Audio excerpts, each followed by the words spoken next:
My name is Kyle Henderson of BamaInsider.com. Welcome back, Coach P, a.k.a. John Godo, better known as Coach Oos, honorary Uso. Coach, glad to have you back on Bama Insider, man. Welcome back. I know you missed me. What's up, Kyle? Let's go round two, man. What you got for me? Man, round two as the Alabama Crimson Tide now take their talents to Gainesville, Florida. Now, as we open up this show, definitely hit the thumbs up, like, subscribe. You got to follow the Unofficial Assistant account on YouTube. So go over there, hit the thumbs up, like, subscribe, support the GOAT. As we look to this game, Bryce Young, what he's been doing in the first two games. I know it's Miami. I know it's Mercer. I don't care. What he's doing is incredible for a quarterback that's taken over the most potent offense in college football. Give me your take on the early season player, Bryce Young. Man, I spoke on the game one, and in game two, just the same, man. Had another nice game in game two. Had a few drops in game two. Jameson the Jet Williams, the grill master, had an early drop, wide open, on a beautiful read and throw from Bryce, too nice. But like I said in my video recap, Jameson dropped that ball like the Patriots dropped Cam Newton. Shout out to my boy Big Mac Jones. No fry. And sad to say, Brian Robinson still dropping balls like the city of New York on New Year's Eve. But you don't see Brian shaking his head or pounding on none of that out the plays like that. He's always on to the next play. Nothing rattles this kid. The man has more patience than the DCH Regional Medical Center. The boy has more patience than a babysitter from Sweden. A country Google claims to be the most patient in the world. Maybe his parents visited there a time or two before he was born. If Bryce didn't drive to high school, I'm pretty sure he rode the short bus because this kid's special. He has the parts of a ballerina and the calm of a brain surgeon fixing a bowl of cereal. He makes it look too easy. He looks like a 3-year start out there. Look at Paul Tyson's second throw versus Mercer. A simple screen pass to the running back who motioned out of the backfield. My boy threw a bounce pass better than two-time MVP Steve Nash. You couldn't get a better bounce pass from Magic Johnson during the Lakers Showtime era. Speaking of the Lakers, his next pass could only been caught by Kareem Abdul-Jabbar, way too high. Or maybe Vince Carter in his prime. What I'm saying is we've yet to see these type errors from a younger Bryce Too Nice. Veins filled with solid ice. He make it look too easy. What I love about him, he a true passer. Even when you want him to take out running, he still got his eyes downfield. If Florida has the edge rushers I've been hearing about, I have the confidence that Bryce can escape danger and put those legs to use. My message to Tide Nation is still, we in good hands with Bryce, all state young.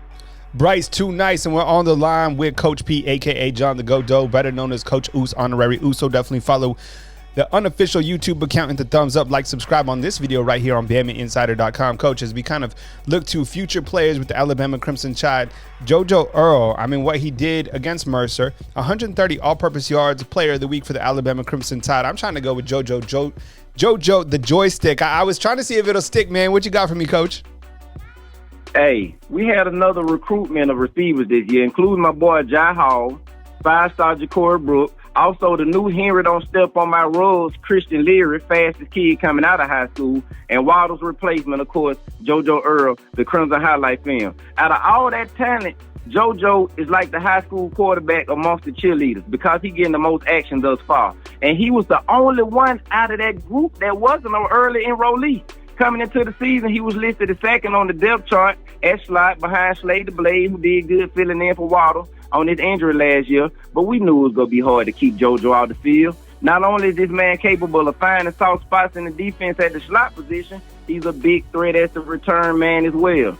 And just when you think it's all speed, he go up and multiply last game on a 50-50 throw from Paul Tyson in traffic to prove he's a true playmaker on the rise. He led the team in receiving yards last game, averaging 12.1 a catch, and the more comfortable and confident he gets, the more dangerous he will be. I can see SportsCenter plays for him.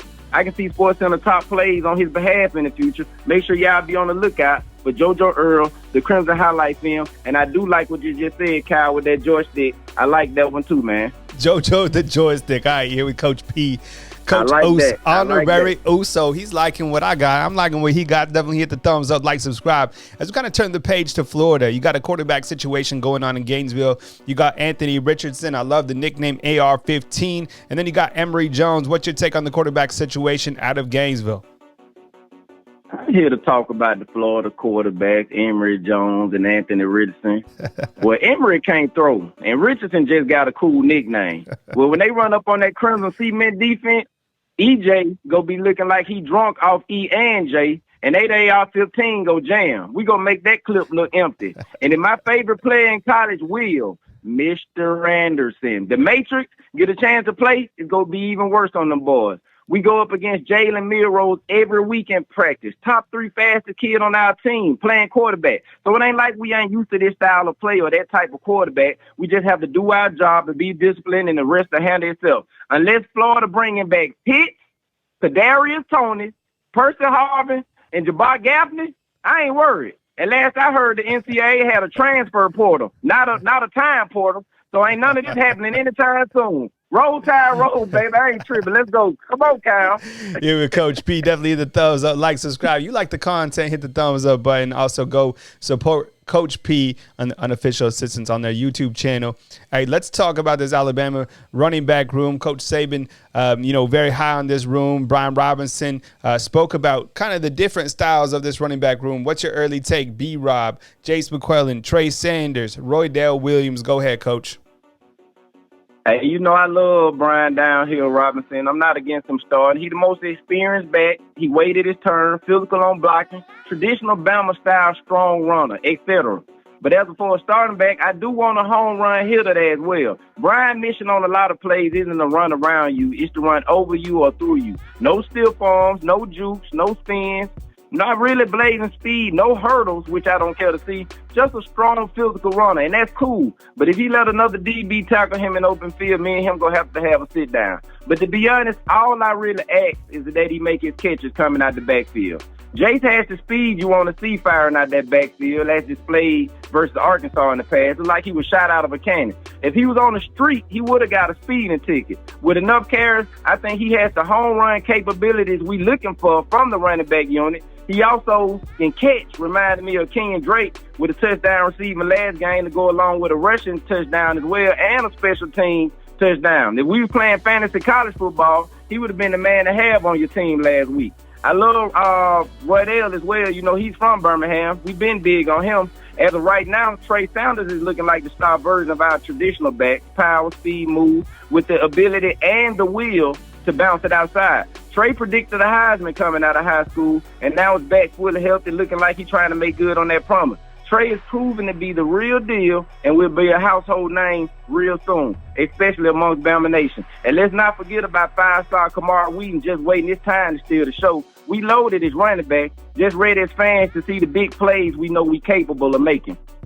Coach, I have to switch this to the defensive side of the ball.